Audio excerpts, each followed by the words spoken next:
Have you ever walked into a room and totally forgot what you were doing? Fear not, you are not the only one have had this annoying experience. Psychologists have been researching on what known as the doorway effect. In the study, they used virtual reality setup to show that volunteers who walked through a doorway into a different room tended to forget some of the items they were given before to remember.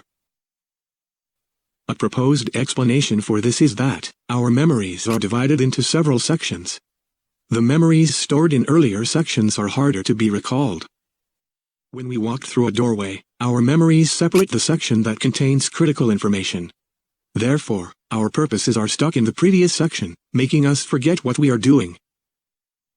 The results implied that our brains and memories are something magical that we haven't understand clearly yet.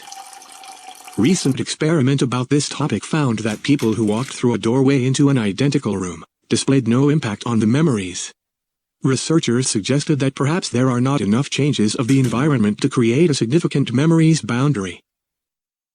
On the other hand, when volunteers are distracted by given another task, they are more likely to experience the doorway effect. Thus, it is also likely that we don't remember our purposes because of distraction. Therefore, the next time walking into a room that has significant changes in context, try to stay focused on what you are doing,